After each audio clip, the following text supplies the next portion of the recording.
Let's talk to John Eade. He's the president of Argus Research, an independent research house, has no buy side, sell side, hopefully just the right side.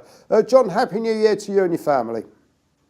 Thank you, Nick. Same to you, and thanks for having me on. Absolute pleasure. Right, let's talk about 2018. I want to pick your brains. Okay, you've been on the bull for the last 2 years. I need to understand, are the markets going higher this year? Are the Federal Reserve going to hike interest rates up more than 3 times? Are corporate earnings going to continue to impress? And finally, would you have Bitcoin in your portfolio? In no particular order, sir.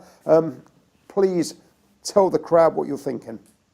Sure. Well, Nick, we've been bullish. We were a month early bullish. We were bullish in February 2009. We should have turned bullish in March 2009. But we've stayed bullish since that time. You know, even when S&P was downgrading the U.S. Treasury debt, even when oil was at $28 a barrel, our earnings models and valuation models pointed to upside in stocks. And we've achieved that.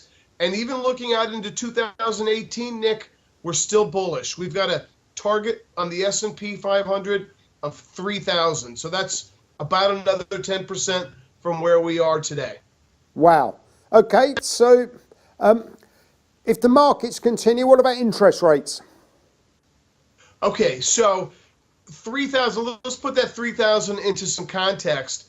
10% this year is not going to be as good as we saw in 2017 when the U.S. markets were up about 20%. And to your point, interest rates are heading higher. That is going to slow the market's growth. We can't really have higher valuations with interest rates headed higher. It's all going to be on corporate earnings. But the good news is with global economic growth and with lower tax rates here in the U.S., I think we've got a couple years of double-digit earnings growth ahead of us into 2019.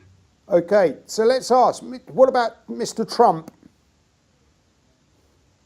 Well, Trump had his first real success, right? He got the tax plan through, and the markets have taken off as the details of that plan have come together.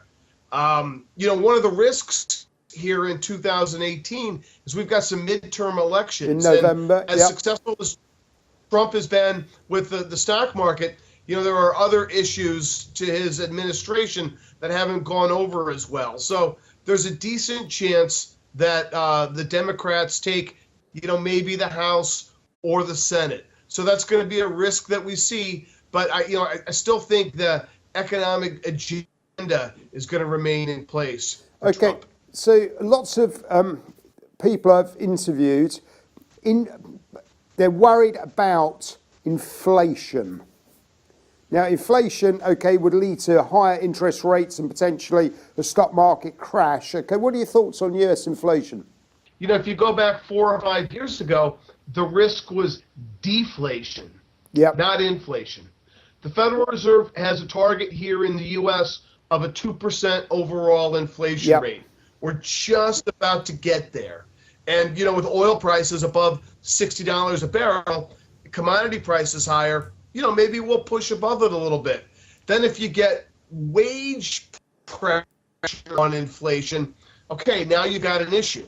And we do have unemployment at 4%, but I would also note that we don't have as many people in the workforce as we can have. The labor participation rate is low. So I still think there's some slack in the inflation pressure for the next few quarters. But something to watch out for sure.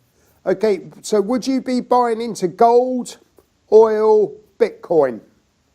I think I would do the oil, Nick. You know, I think if you, and maybe I'm just a risk-averse person, right? Because I think on the risk hierarchy, oil is at the bottom, then you have gold, and then you have Bitcoin, you know, way the heck up there. So we like what we're seeing in the price of oil, and it's a demand thing, not really a supply.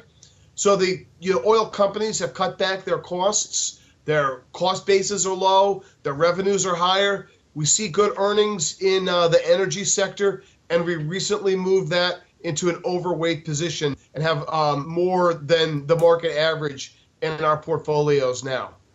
And final question for you, government bonds, US Treasuries, 10-year money, what, 2.55% the last time I looked.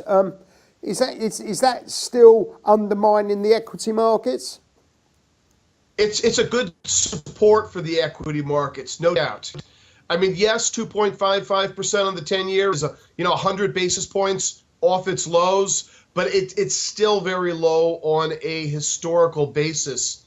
And stocks are a bit overvalued here. We think are still way overvalued in relation to inflation. So on stocks versus bonds, we favor stocks, and that's part of our bullish call. Okay.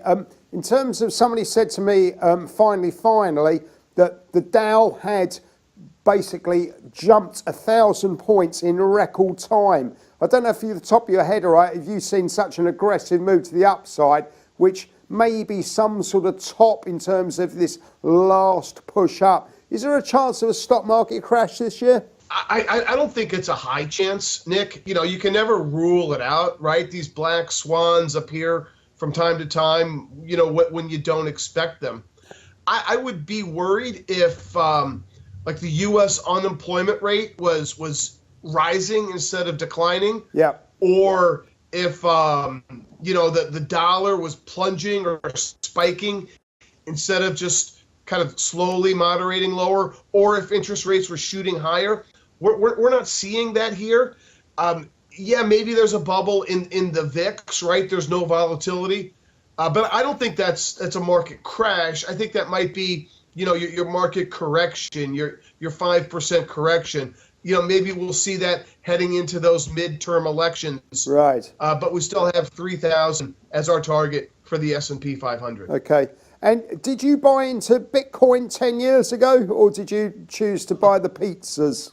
I got that call from the Winklevosses, and I didn't take it. My mistake. Right. And would you be a buyer for choice at the moment?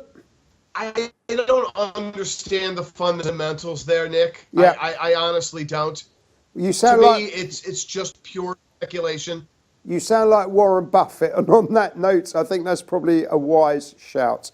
John Eade, as always, thank you very much for your time. We'll talk to you in 2 weeks' time. That's John Eade, the president of Argus Research. Thanks, Nick. Bless you. Happy New Year.